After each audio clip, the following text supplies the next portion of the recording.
Hi guys, this is Juno from Juno's Combat Club, and today I've got the privilege of welcoming our friend Sylvester Gladiator Chipfumbu. As you all know, he's the former CFL Pro Amateur Bantamweight Champion and the former EFC Bantamweight Champion, and currently he's now fighting in UAE Warriors. So, welcome, Sylvester. How's it going? Thanks, man. Thank you for having me. That's great having you here. So obviously, there's been quite a lot of attention on you of recent. You've had two fights in the UAE Warriors. Yeah, One in October last year, which was a short notice fight for a yeah, bantamweight title in front of Dana White. So there was a lot of attention on you. And then you had the follow-up fight in March, which you won by TKO in the second round. Just talk us through that fight and how it went. the second one, you mean? Yes. I mean, it's a good thing that I had a full camp this time. I knew I was fighting at least 8 weeks before the fight, and yeah, we had time to prepare. We had time to work on a game plan, and everything went according to plan. So yeah, I'm just happy and grateful for my performance, and I'm grateful for having a great team behind me. And the fight itself, I mean, did it play out as you anticipated? There was a stoppage in the beginning of the second round. What looked to be a knee kick from you, Mokodet stopped the fight very briefly. I think you mentioned that there was some shin contact, but at that point, I mean, was the fight going your way? Were you quite comfortable with the way in which you were fighting? Yeah, I was pretty comfortable. Like, I think, when you're fighting someone, you can easily tell when they don't want to be in there anymore. And there were a couple of indications that showed me that he didn't want to be there anymore. I mean, he was breathing heavy, and then when I kicked him that knee, I'm sure if you watch the replay, there's no contact to his groin from any of my body part. So I think from then onwards, I just knew that he really didn't want to be there, because I remember fighting last year when I fought for my title. I actually did hit Faiz by mistake on the groin, and he still fought. He didn't complain to the ref. That's when you know the fight is on. But then when I need this guy in the stomach, he tried to look for an excuse. I think those are some indications that shows you someone doesn't want to be there anymore. Yeah, yeah. So I And, knew I and was going to finish him sooner or later. Yeah, and I mean that was a superb knockout. I mean, you hit him flush on the chin. You went straight down. I didn't even think the follow-up shots were necessary. I think he just fell straight to the floor. Yeah, I yeah. mean, that was an excellent performance. I mean, how do you rate your overall performance in the UAE? The performance, it wasn't too bad, but it's not what I really wanted, especially in the first round. He took me down a couple of times, and I couldn't find my range. And yeah, even in the second round, I know I caught him with a couple of good shots, but I think it's not exactly what I wanted. I wanted to do more, and I'm back to the drawing board now. I'm working on what went wrong, on what we should have done better to get a better performance. I mean, certainly your ground game has improved quite a lot. I mean, we know you as a striker. You've got a very wide stance. Your kicks are phenomenal. I mean, even that shot that you eventually got him down with. I mean, you've got a wide stance, long range, long kicks. I think that's from your karate background, if I'm Yeah, not yeah, mistaken. But your ground game has certainly improved a lot. I mean, your takedown defense. I mean, your ability to stand up in those clinches. I mean, yeah. you were doing quite well. Has there been I any think sort of emphasis on your ground game as apart from your striking? Yeah, like since my ground game was my weakness, so when I got into the world of MMA, I think when I moved to Joburg from Cape Town, that was my main priority from then on. Started working on a lot of wrestling, a lot of jiu-jitsu, and yeah, I think at first I was a bit defensive, wrestling wise and jiu-jitsu wise, just to avoid getting taken down and just to defend against submissions. But as time went on, I became offensive, and I feel now like I feel like I'm capable of finishing a fight, and I can dictate where the fight goes. I think I showed that when I fought Faiz last year. So I think it's a massive improvement from when I last fought before I moved to Joburg. So yeah, I feel like it makes me unpredictable, and I can dictate easily where I want the fight to go. So does that mean the next fight we're going to see a submission win? Uh, maybe, maybe you never know. You never know. I just like to. What depends is the situation. Yeah. Yeah, yeah, And tell me something. I mean, you've got a great team behind you, but also you train out of Ultimate MMA Fitness in Kailami. yeah. So tell me a bit more about the gym. Like I said, you've got a good team: Tomat Pena, Timbo Garimbo, Bevan Sabande. Yeah. Just talk me through your team, because I mean, iron sharpens iron, so you're certainly doing the right things. Yeah, I think the most important thing is that everyone is goal oriented. Everyone wants the best out of themselves and the best out of their training partners, and we're always there for each other, And there's we don't have ego. I feel like everyone is a bit to contribute. Like all the guys like Bevan and them, they're very good strikers. Jamat, Timber and them, they're very good grapplers. And I also have a little bit that I add to that, and the rest of the guys, each and every person brings something to the table, which which also makes us improve in all aspects when it comes to MMA. And everyone's mindset is also a killer mindset. Everyone wants to win. Everyone wants to get better, and everyone wants the best out of each other. So I think that's what makes us. That's what put us where we are right now. Yeah, and Demart obviously fought now in Aries for the bantamweight championship. Obviously didn't go his Yeah. way, but our thoughts are with him. I'm not sure if you've spoken to him since the fight. I haven't spoken with him, but these things are they're normal. I think losing is part of the game. What matters is, how our champions find is what happens when they fall. I believe he's going to get back up, and we're going to regroup and reclaim what's ours. There's no doubt in that. I'm pretty sure in MMA, almost everyone loses. But how many people come back from a loss? Very few people come back from that and get back to become world champions again. And Demat is different in that way. You'll see when he comes back, he'll be better. And definitely, we all going our goals to get to the UFC, and I believe all of us are going to get there sooner or later. That's the mentality that we have. That's the kind of work ethic that we put in to get to the best level of mixed martial arts. Yeah. And Timber's obviously got a upcoming title fight, if I'm not mistaken, in Yeah, UAE yeah. Warriors. And that UAE Warriors does in June ground. for the welterweight title, and he's definitely going to win it. It's only a matter of which round and how he would decide.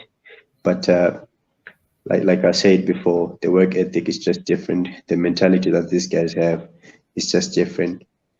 And coming from where we come from, I think everyone doesn't want to. No one wants to go back to where we came from, and that's what motivates us to become better athletes and better human beings as well. So I believe in June, Timber's going to win his title, and yeah, we take it from there.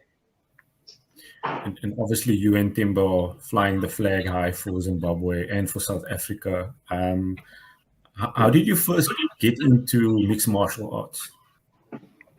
I started. Like I said, I did karate before, and then when I moved to Cape Town, the closest gym I knew was the Panther mixed martial arts. That's when I got into MMA. But I was just doing it for fun, just a way of self-defense and getting fit. And then I remember Coach Anthony Ketto just said to me, just fight amateur and see how it goes. I fought amateur, became champion, joined the EFC, and then the rest is history. Yeah. And one struggles to think. I mean, you've still got a very, like I said, I mean, you former champion both in CFL and in the EFC, and now you're competing on a world stage in front of an international crowd in the UAE. But you've only got 11 fights under your belt. So, I mean, the world's your oyster, basically. I mean, your first UAE Warriors fight was in front of Dana White. So I think with that being said, I mean, what is next for you? Where do you see yourself going after this fight now in UAE? Are you now officially signed with him? Do you have an official contract in place? Yeah, I'm officially signed with them. So for now, I'll just focus on winning my next fight. I'll try get a fight in June as well, or July. We'll see when they have the next event after June. But I want to fight in June again, and maybe once or two times before the end of the year again after that, depending on my health, obviously. And I'll take it from there. I like to take things one step at a time, gain as much experience as I can, and be realistic with my goals. So that's my plan for now. Fight at least 2 or 3 more fights this year, and then I'll see by the end of the year where I am, and we'll take it from there with my team and my management company and my close family and friends. Yeah, I mean that's the one thing that strikes me about you. I mean, you certainly seem to be doing the right things at the right time compared to some other fighters I know. Like I said, you've got a good team, good fight camp. You're taking it one step at a time. You've got a management company. At one stage, I know you had a team of lawyers assisting you with contract negotiations with EFC, etc. I mean I think that was probably one of the more difficult periods for you was last year. You obviously scheduled to fight Silindile. Maybe just talk us through that, how that happened. If I'm not mistaken, I was supposed to fight him around August to September, and then the thing is, my contract with EFC was expiring in December. And then they asked me to renew my contract before then, and I said to them, no, I can only renew my contract when it's expired in December. But I had signed the contract to fight Sindile and everything, and then all of a sudden they just canceled the fight. They gave it to Faiz, and then I said to them, okay, just send me a release later, then and then they said no, we can't. But then I spoke with a couple of guys, the legal team and stuff, and I'm glad we got out of it. It was a tough time for me, but like I said, things happen for a reason. Who knew that I would be fighting in the UAE a few weeks after? I never imagined that, but then things just happened. I believe if you put in the work, if you just loyal to the game, doors will just open.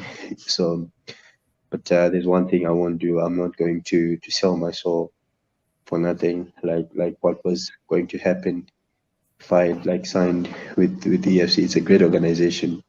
They offer great platforms for athletes, especially in Africa. They get you to be well known and to go across the world. But the deal on the table and the offer wasn't just right for me. At least that's what me and my team thought. So I think it was time for me to move on. If I wasn't gonna get signed by any promotion, it would so what, so be it. But then things just happened and I got signed with the UAE, and I am right now. Rubbing shoulders with the best in the world. So it's only the beginning.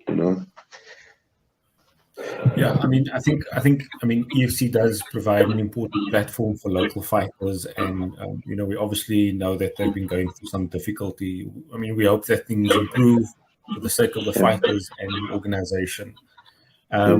But I mean, if you had any suggestions for the younger fighters coming up, the amateurs that are looking to make a name for themselves, those guys that are looking to enter into these local organizations. I mean, certainly there's a lot more MMA organizations than what there used to be. So, what is your Yeah. suggestion for younger fighters? I think if you just get into the pro ranks, like I think there's alpha MMA now in EFC. I think you should fight as much as you can, make a name for yourself. I think the problem or the mistake that people are making is they just want to jump from 0 to 100. You won't get to UFC or UAE or to Bellator before you're known. And how do people know you? You fight in the EFC. So if you just start, it's a good platform for you. Like I said, like EFC, their production, promising in Africa. I think it's one of the best productions in the world. If I have to be honest with you, and they're very good with their marketing. And also as an athlete, if you can market yourself, you can get your name out there. So fight, get a couple of wins, and then use it as a platform for you to go to wherever you want. And one day you find yourself in the UFC, and you probably have EFC to thank for that, or Alpha MMA. Looking forward to their first pro event next weekend. Yeah, we're certainly looking forward to that. I think the other important thing is that, Yeah, as a prize fighter, you're obviously looking to secure remuneration, yes, from yeah, the MMA organization that you fight for, but fortunately, there are sponsorship opportunities, and I know that you've done quite well in terms of getting sponsorships, or at least the right ones. yeah. Do you maybe want to also just give some advice for the other younger fighters that are looking to make a name for themselves that don't necessarily have the sponsorship? Because this game is about having the right financial backing in order to prepare for camps. It takes a lot of time and money to secure your camps and your teams. Yeah, I believe is like when it comes to sponsorship, just like marketing yourself to fight overseas or in other promotions. It's not just about fighting. You as a person, you're a brand. You have to put yourself out there. You have to be a role model to kids. You have to market yourself properly, especially like what you post on social media platforms is very important. Just like how when you apply for a job these days, some people check on your social media and see what you've been posting. So I think it's very important what you post, how you present yourself during fights, before fights, and after fights, in and out of the cage. And yeah, don't be afraid to reach out and I mean to talk to people for potential sponsorships. And you should ask. If you ask now, you'll never know. But the most important thing is how you carry yourself, how you present yourself, how you market yourself out there. I think it's the most important thing, because something's gotta give. You have to meet your sponsors halfway. Yeah, no, that's valuable advice. And now that you're competing Yeah. on a more international stage, I mean, how could potential sponsors get in touch with you? Do they go through your management company? Who are they?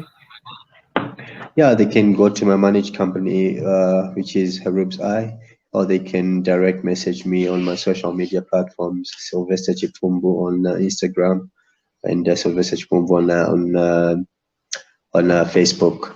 I think yeah, everything works on all the social media platforms, and I'll get back to them ASAP. And yeah, everything the help will be much appreciated. I think training camps are getting more expensive by the day because fights are getting tougher. We obviously need, for every level there's a new level, so we need to adapt. We need to get better training. We need to get better diets. We need to get better everything. Coaching. Sometimes you need to go out to get training partners out of your training camp who present different challenges to you. So all this is just is constantly evolving. I think, which means it's going to cost more for fighters. So you know, um, anything that sponsors can give will be much appreciated, not just for me, but for the rest of the athletes out there. And I just like to call out, like, uh, especially the Ministry of Education, Sports and Culture from back home. I feel like it's high time they need to endorse combat sports, and because if I can count, I think we have less than 5 active MMA athletes in the world from Zim, and we've had 2 world champions already. What if we had like 10, 20 athletes? And also, I believe combat sports is one of the most disciplined sports in the world. Wrestling, jiu-jitsu, MMA. I think those things instill discipline in kids while they're getting fit and healthy. So I believe they should be included in the core curriculum activities of primary schools, just like what they do with soccer, with rugby, with hockey, with any other sport. I believe it's high time we do that now. No, I certainly agree with you there. Sylvester, it's been great chatting to you, and thanks for your time. I think we all quite excited to see what's next for you in UAE, but also beyond that. So we wish you well. We wish you all the best with your Thank you. sponsorship. Thank you very Next much. time I am in Midrain, I'll try and come around to the gym and say hi. You're always welcome, man. Thanks, man. No, that's been great. So thanks very much. Any last words that you'd like to impart to your fans? I'd like just to thank everyone for supporting me. It's been a tough road the past few years, the ups and downs, But I'd like to thank the loyal ones for sticking with me, and I appreciate the messages and all the gestures that people show me every time I go to fight, and before the fight, after the fight, through the wins and the losses. Just like to say, you guys keep me going, and thank you for that. And there's no way I can ever repay you back, but just to express my gratitude. I owe it to you whenever I fight. I always think about the other men outside the arena, which is the fans, and you should watch out for the next one. I think it's going to be my best one to date. I think I've been putting in the work lately. We trying to improve on what we're lacking from the last fight. So I think I'm gonna bring out my best performance the next time, and it's dedicated to all those people that have been with me along the road. Thanks very much, Sylvester. I think that was great parting words. Guys, thanks for tuning in. Again, we wish Sylvester well in his endeavors. And yeah, thanks for tuning in. Hopefully we can chat again quite soon.